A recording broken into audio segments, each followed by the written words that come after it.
Pastaj edhe besoj që edhe Muçi duhet ta ndryshoj pak stilin e lojës te Shqipëria. Nuk mund të luajë te Shqipëria ashtu siç po luante Beshiktashi.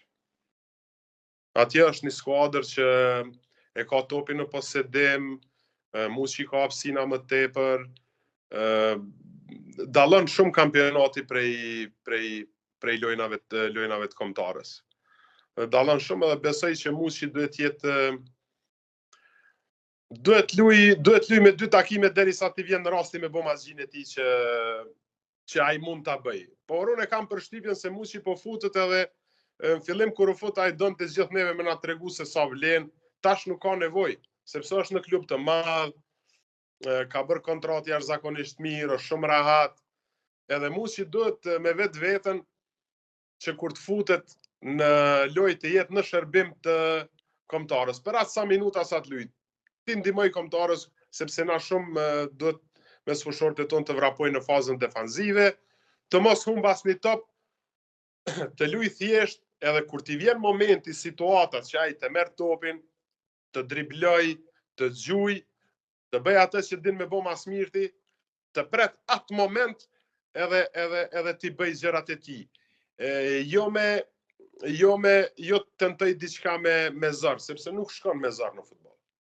E kuptoj.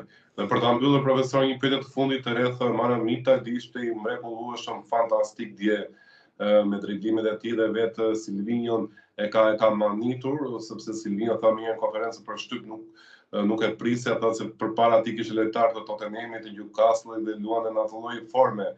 Tani në këndvështrimin tënd Maramita ka luajtur edhe te Lokomotiva Zagrebi në rolin e mesfushtorit. A mendon se një lojtar të këtij kalibri në të kontroll topi, mos ndoshta do të ishte më mirë që ta linim më të avancuar në rolin e mesfushtorit, që ti bënte më shumë dëm, kishte mundësi ti bënte më shumë dëm kundërshtarit, sepse kur shikoni Maramita të tillë dhe fatkeqësisht është vetëm një mbrojtës krau, duket sikur është një mangësi, si ta thuaj, sepse ka shumë kualitet në këmbët e tij, është shumë i qetë, mënyra si driblon është fantastik, por për fat e keq luan mbrojtës krau një lojtar i tillë. Ai është lojtar fantastik. Edhe mos harrojmë se na pikërisht pse e kemi Mitajn aty na dali Makollaj me topin në fazën sulmuese. Ai na ndihmon shumë. Për këtë arsye ai na duhet si mbrojtës i majt.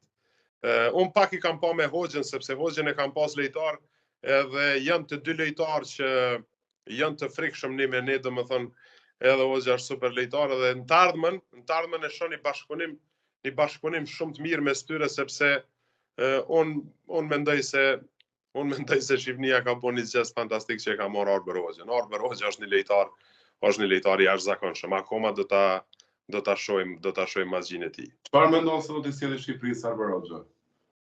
Arber Hoxha është një lojtari më i mirë që ka pas Shqipëria lojtari i krahut. Nuk ka lojtar që të kalon një meni si Arber Hoxha. Ka teknikë të jashtëzakonshme, i përdor të dyja këmbët, ka shpejtësi edhe është jashtëzakonisht i fuqishëm.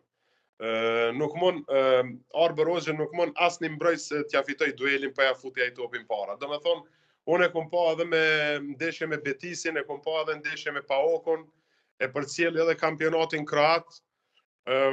Është në një klub fantastik siç është Dinamo Zagreb, edhe me thonë drejtën, unë e kam pas edhe vetë futbollist Arber Hoxhën. Është lojtar i frikshëm një meni. Edhe nuk i intereson kanë e ka përballë. E njëjta punë si Mitaj. Ata i thojnë lojtarin e Tottenhamit aty. Mitaj nuk e ka problem fare, kanë e ka përballë. Ai bën ato gjëra që din mi bë mas mirë dhe thjesht e bën punën e tij.